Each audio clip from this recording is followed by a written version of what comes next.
तो hello everyone. तो आज हम करेंगे class 10th subject science chapter number 6। Chapter का नेम क्या है? Life process.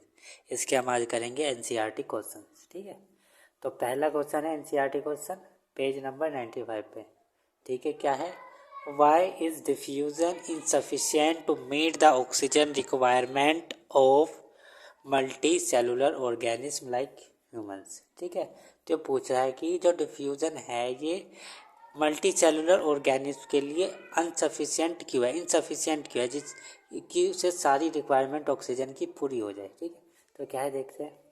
इन multi cellular organism like humans, तो राइटिंग के लिए सॉरी, और तो जो मैं बोल रहा हूँ वो आप सुन सकते हो। ठीक है, अगर राइटिंग नहीं समझ में आ रही है तो। In multi cellular organism like humans have specialised cell, तो जो मल्टी सेलुलर ऑर्गेनिज्म है इनके अंदर जैसे कि ह्यूमंस के पास क्या है? स्पेशल सेल है एक्सक्रीशन करने के लिए, रेस्पिरेशन करने के लिए, न्यूट्रिशन के लिए, मतलब हमारे लिए खाने के लिए अलग स्पेशल सेल, स्पेशल ऑर्गन्स है। ठीक है, सूंघने के लिए स्पेशल ऑर्गन है। ठीक है, सब तरह के हमारे पास क्या है? सुनने के लिए अलग ऑर्गन है, देखने के लिए अलग ऑर्गन है, पार्ट्स है। ठीक है, तो multi cellular organism like human have specialised cell, तो जो मल्टी सेलुलर ऑर्गेनिज्म इसके अंदर क्या है? स्पेशल सेल है। And have tissue for performing various necessary function, और उसके पास क्या है? टिश्यू भी अलग अलग फंक्शन करते हैं सभी। ठीक है, such as intake of fluid and oxygen, जैसे कि हमारी बॉडी करती है इनटेक ऑफ फूड करेगी तो मुंह से करेगी, और ऑक्सीजन किससे लेगी? नोज से लेगी। अनलाइक यूनिसेलुलर ऑर्गेनिज्म, जैसे कि multi cellular cells are not in direct contact with the environment, जैसे हमारे यूनिसेलुलर ऑर्गेनिज्म क्या होते हैं? डायरेक्टली कॉन्टैक्ट में होते हैं एनवायरनमेंट के, मतलब पूरी बॉडीज की इनकी किसके कॉन्टैक्ट में रहेगी? एनवायरनमेंट के, तो इसलिए इनमें डिफ्यूज़न हो जाएगा और ये आसानी से हर पूरा सफिशिएंट इनको ऑक्सीजन मिल जाएगी। लेकिन हमारे पास क्या है? मल्टी कॉम्प्लेक्स सिस्टम है हमारा। ठीक है, और हमारा हर एक पार्ट एनवायरनमेंट के कांटेक्ट में नहीं है। ठीक है, इस वजह से देयरफॉर डिफ्यूजन इज इनसफिशिएंट। तो इसमें जो मेन आंसर आएगा ये इतना भी आप लिख सकते हो। ठीक है, कि in unicellular organism multi in like unlike unicellular organism multi cellular cells are not in direct contact with the environment, therefore diffusion is insufficient to meet the oxygen requirement of multi cellular organism. ठीक है, second question अभी कह रहे हैं what criteria do we use to decide whether something is alive, कि आप क्या criteria use करोगे कि कोई चीज़ अलाइव है कि नहीं है, कि कोई चीज़ जीवित है या नहीं है। ठीक है, तो क्वेश्चन ये पूछ रहा है, तो हम कैसे पता लगाएंगे कोई जीवित है या नहीं है? Any visible movement such as walking, breathing और growing in generally use to decide whether something is alive और नॉट, तो हम कुछ विजिबल मूवमेंट देखते हैं, जैसे कोई चल रहा है, कोई सांस ले रहा है, या कोई ग्रो हो रहा है, बढ़ रहा है टाइम के साथ, हम क्या कर रहे हैं? इसे डिसाइड करते हैं कि ये चीज़ लाइव है या नहीं है। ठीक है, however a living organism can also have movement, तो which are not invisible to the naked eyes, लेकिन कुछ लिविंग ऑर्गेनिज्म ऐसे भी है जिनके अंदर मूवमेंट तो हो रहा है लेकिन हम उनको नेकेड आइज से नहीं देख सकते। ठीक है, तो उनका कैसे पता लगाएंगे? Hence presence of life process is a fundamental criteria to decide whether something is alive, तो जो प्रेजेंस है लाइफ की, तो यही क्या है? एक फंडामेंटल क्राइटेरिया कि किसी के अंदर अगर लाइफ है, जीवन है, तो वही क्या है? फंडामेंटल क्राइटेरिया है कि कोई चीज़ अलाइव है या नहीं है। ठीक है, तो तीसरा question what are outside raw materials use by an organism, तो पूछ रहा है कि जो आउटसाइड रॉ मटेरियल है ऑर्गेनिक क्या क्या यूज़ करता है, तो क्या यूज़ करता है? Food, water, oxygen. ठीक है, तो what process would you consider essential for maintaining life, तो आप कौन से प्रोसेस को ये कंसिडर करोगे कि ये असेंशियल है, लाइफ के लिए बहुत ही ज़्यादा इंपॉर्टेंट है। ठीक है, असेंशियल है, ज़रूरी है जीवन को मेंटेन करने के लिए, तो कौन कौन से हो जाएंगे? Process essential for maintaining life process are nutrition, respiration, transportation, excretion. ठीक है, तो ये क्या है? हमारे लाइफ प्रोसेसेस है। ठीक है, चैप्टर का नाम ही क्या है? Life process. ठीक है, न्यूट्रिशन, रेस्पिरेशन, ट्रांसपोर्टेशन, एक्सक्रीशन, अगर इनमें से एक भी ठीक से काम नहीं करेगा तो कोई जीवित नहीं रह पाएगा। तो ये क्या है? ये मेंटेनिंग लाइफ को मेंटेन रखने के लिए प्रोसेस हमारे अच्छे से वर्क करने चाहिए। ठीक है, तो अब आ जाओ पेज नंबर 101। इसके क्वेश्चन करेंगे।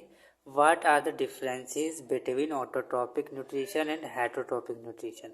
अब ये पूछ रहा है क्वेश्चन में कि इन दोनों में अंतर बताओ, ऑटोट्रॉपिक न्यूट्रिशन में और हेटरोट्रॉपिक न्यूट्रिशन में क्या डिफरेंस है।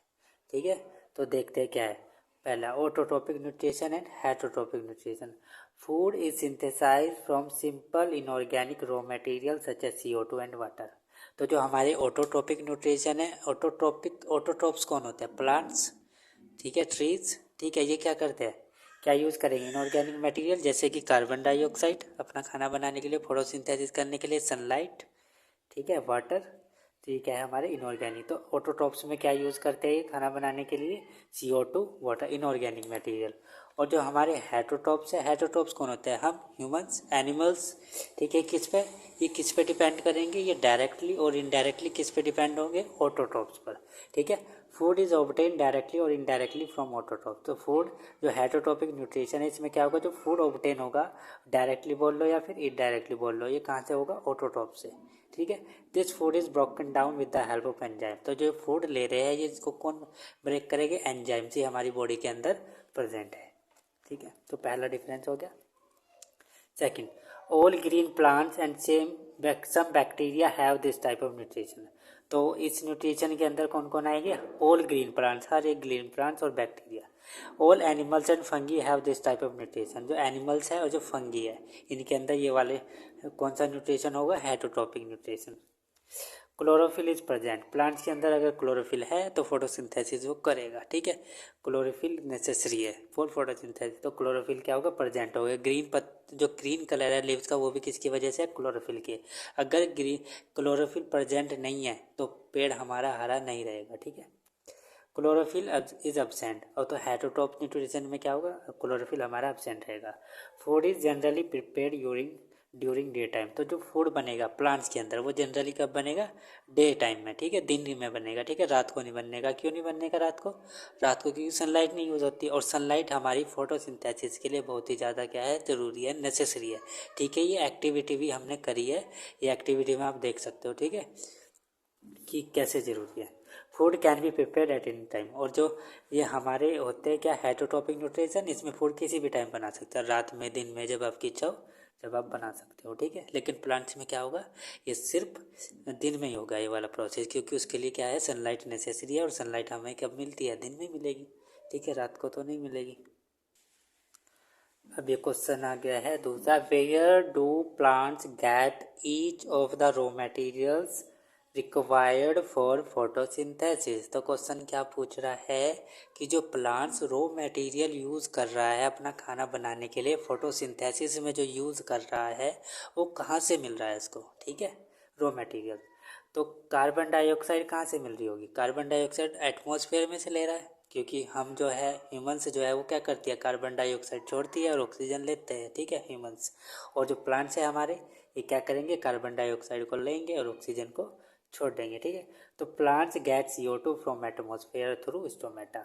तो CO2 कहाँ से लेगा? ये एटमॉस्फेयर से लेगा, और किसकी हेल्प से? स्टोमेटा की। स्टोमेटा आपको मैं पढ़ा चुका हूँ। स्टोमेटा क्या होते हैं? पत्तियों में जो छोटे छोटे से जो छिद्र होते हैं उनको बोलते हैं हम स्टोमेटा, ठीक है।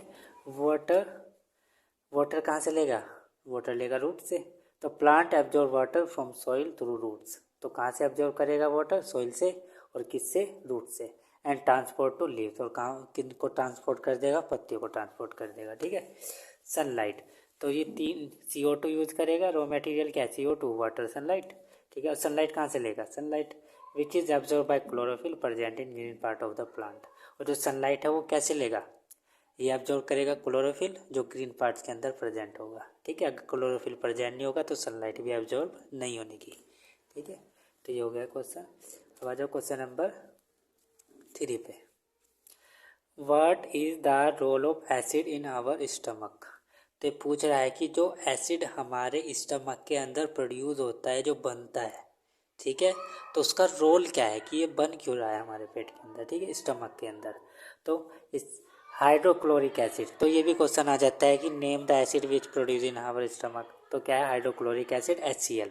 क्रिएट एन, ठीक है, तो देखते हैं क्या करेगा, इसका क्या काम होगा। Hydrochloric acid create an acidic medium ठीक है, तो HCl क्या करेगा, क्रिएट करेगा एसिडिक मीडियम। ये क्या करेगा, ये फैसिलिटेट करेगा किसके एक्शन को, पेप्सिन के एक्शन को। जो एंजाइम पेप्सिन है हमारे स्टमक के अंदर, इसकी जो एक्शन करने का जो काम है इसको अच्छे से करेगा, मतलब इसको इंक्रीज करेगा इसके एक्शन को। ठीक है, which is a protein digesting enzyme. ये क्या है, ये क्या है, प्रोटीन डाइजेस्टिव एंजाइम है, मतलब ये प्रोटीन को क्या करेगा, डाइजेस्ट करेगा। तो क्या करेगा, इसके वर्क करने की फैसिलिटी को क्या करेगा, फैसिलिटेट करेगा, मतलब स्मूथली क्या करे, काम करे, इसलिए क्या करेगा इसको facilitate. It also kill many bacteria. और ये क्या करेगा, जो एसिड हमारे स्टमक के अंदर प्रोड्यूस हो रहा है क्या करेगा, बैक्टीरिया को किल करेगा। जो भी हमारे फूड की हेल्प, जो हम खाना खा रहे हैं उन पर बैक्टीरिया लग जाते हैं कुछ भी, तो जो हमारे स्टमक के अंदर जाएगा उनको क्या कर देगा, ये ख़त्म कर देगा acid. And other micro organism that enter along with the food, जो खाने के साथ हमारी बॉडी में एंटर कर जाएंगे उन बैक्टीरिया को क्या कर देगा, ये एसिड किल कर देगा, ख़त्म कर देगा। ठीक है, तीसरा क्वेश्चन, तो fourth question, what is the function of digestive enzyme. ये पूछ रहा है कि डाइजेस्टिव एंजाइम्स के क्या क्या फंक्शन है, ये क्या क्या कार्य है, ये क्या काम करेगा। ये जो डाइजेस्टिव एंजाइम्स है हमारी बॉडी के अंदर, उनके क्या कार्य है, काम क्या है। Digestive enzyme such as amylase, lipase, pepsin, trypsin etcetera, ये क्या है, डाइजेस्टिव एंजाइम्स है। Help in the breaking down of complex food particle into simples ones. तो ये क्या काम है इनका, जो हम कॉम्प्लेक्स फूड जो इनटेक कर रहे हैं, हम जो खा रहे हैं, उनको क्या करेगा, ये अंदर बॉडी में जाने के बाद क्या करेगा, इनको ब्रेक करेगा किसमें, सिंपल्स वन में, मतलब सिंपल में कॉम्प्लेक्स से सिंपल बना देगा इनको। ठीक है, जिससे कि इनको हम अच्छे से क्या कर पाए, डाइजेस्ट कर पाए। ठीक है, इनका नाम भी इसलिए क्या रखा है, डाइजेस्टिव एंजाइम्स। ठीक है, this simple particles can be easily absorb by the blood, क्योंकि जब ये सिंपल पार्टिकल में चेंज हो जाएगा तो हमारा जो ब्लड है इसको सिंपली एब्जॉर्ब कर लेगा easily.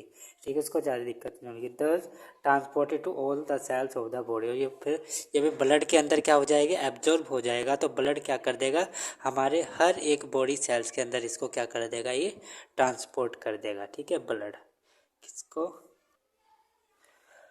Question number fifth, how is the small intestine design to absorb digested food. तो फिफ्थ क्वेश्चन क्या है कि जो हमारी स्मॉल इंटेस्टाइन है कैसे डिज़ाइन करी हुई है जिससे कि जो डाइजेस्टेड फूड है उसको एब्जॉर्ब कर ले। ठीक है, जो डाइजेस्टेड फूड हमारा स्मॉल इंटेस्टाइन के अंदर गया है उसको एब्जॉर्ब कैसे करेगा स्मॉल इंटेस्टाइन, ये पूछ रहा है क्वेश्चन में।